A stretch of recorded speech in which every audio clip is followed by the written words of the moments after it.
السلام علیکم ورحمۃ اللہ وبرکاتہ۔ روم کے ایک جنگجو بہادر نے حضرت عمر رضی اللہ تعالیٰ عنہ کے زمانے میں مسلمانوں کی ایک جماعت کو قید کر لیا۔ شام میں روم سے بیان کیا کہ مسلمانوں میں ایک شخص نہایت قوی اور حبیب قسم کا انسان ہے جس کو دیکھ کر بھی خوف معلوم ہوتا ہے۔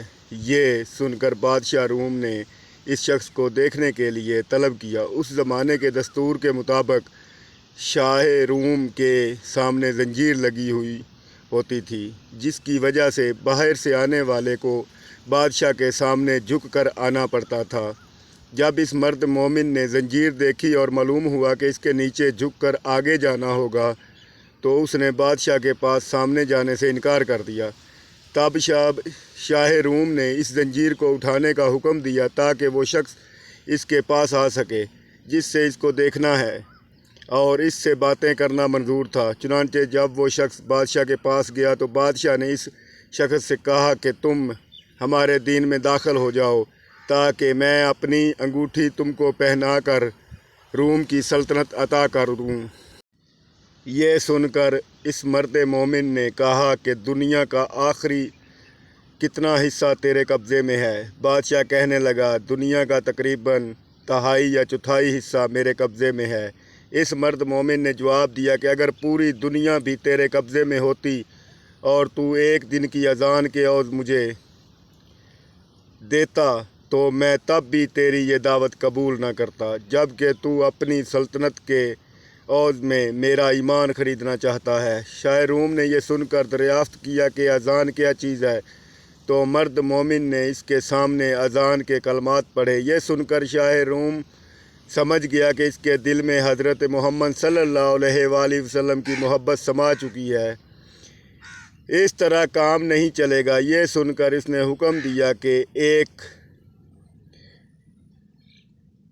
دیگ میں پانی کھلا کر اس شخص کو اس میں ڈال دیا جائے تاکہ کھولتے پانی میں پڑ کر اس کا کام تمام ہو جائے یا خوف کھا کر اپنے دین سے پھر جائے۔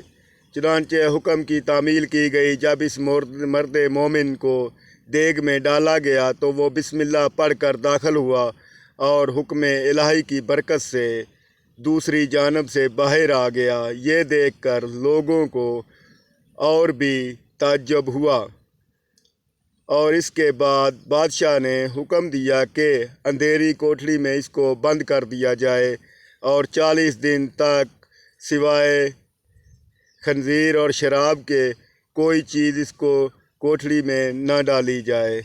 چنانچہ اس کی تعمیل کی گئی اور جب 40 روز کے بعد کوٹڑی کھولی گئی تو لوگوں نے دیکھا جو کچھ اس میں ڈالا گیا تھا اس میں سے مرد مومن نے کچھ بھی نہیں کھایا۔ تو دریافت کیا گیا، آخر تو نے اس میں سے کیوں نہیں کھایا؟ حالانکہ شریعت محمدی میں ایسی ضرورت کے وقت اس کا استعمال جائز ہے۔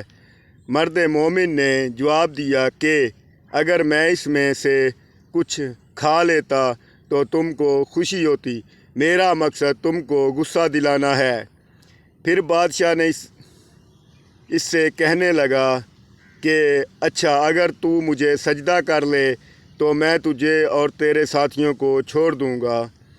یہ سن کر مرد مومن نے جواب دیا، حضرت محمد صلی اللہ علیہ وآلہ وسلم کے دین میں خدا کے سوا کسی کو سجدہ کرنا درست نہیں ہے۔ اس کے بعد شاہ روم نے کہا کہ اچھا، پھر تم میرا ہاتھ چومو کہ میں تم کو اور تمہارے ساتھیوں کو رہا کر دوں۔ مرد مومن نے جواب دیا کہ ہاتھ کا بوسہ دینا صرف باپ، سلطان، عادل اور استاد کے لیے جائز ہے، دوسرے کے لیے نہیں۔ پھر شاہ روم نے کہا کہ اچھا، میری پیشانی کو بوسہ دو۔ تو اس پر مرد مومن نے جواب دیا کہ ہاں، یہ ایک شرط کے ساتھ ممکن ہے۔ بادشاہ نے کہا، جس طرح تم کو منظور ہو۔ پس مرد مومن نے اپنی آستین اس کی پیشانی پر رکھی اور اس کو چوم لیا، اس نیت سے کہ میں اپنی آستین کو بوسہ دے رہا ہوں۔ اس کے بعد بادشاہ نے اس مرد مومن کو اس کے ساتھیوں کے ساتھ بہت سارا مال دے کر رہا کر دیا، اور حضرت عمر رضی اللہ تعالی عنہ کو خط لکھا کہ اگر یہ شخص ہمارے شہر میں ہمارے دین پر ہوتا تو ہم اس کی پرستش کیا کرتے۔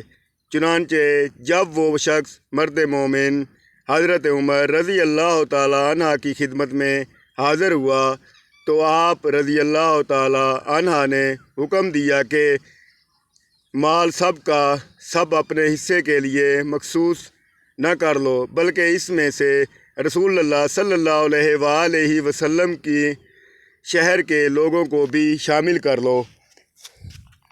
یہ سن کر مرد مومن اس کی تعمیل کی، اور جو عطیہ یا نذرانہ اس کو ملا تھا اس میں سب لوگوں کو شریک کر لیا۔ اس واقعہ سے ہمیں یہ سبق ملتا ہے کہ سچ ہے جو شخص ایمان خلاص کے ساتھ اللہ پر بھروسہ کرتا ہے، اللہ تعالی ہر حال میں اس کی مدد فرماتا ہے۔ چنانچہ ہم بھی چاہیے کہ ہر موڑ پر صرف اور صرف اللہ پر نظر رکھیں۔ اللہ تعالی ہم سب کو عمل کرنے کی توفیق عطا فرمائے۔ دوستو، آپ صلی اللہ علیہ وآلہ وسلم کی آل پر درود پاک، اور آپ صلی اللہ علیہ وآلہ وسلم پر درود پاک پڑھ لیں۔ اللہ حافظ۔ ہماری ویڈیو اچھی لگے تو لائک کر دیں اور سبسکرائب بھی کر دیں۔ اگر ہم سے کوئی غلطی ہو گئی ہو تو معاف کرنا دوستو۔ اللہ آپ کو خوش رکھے۔ اللہ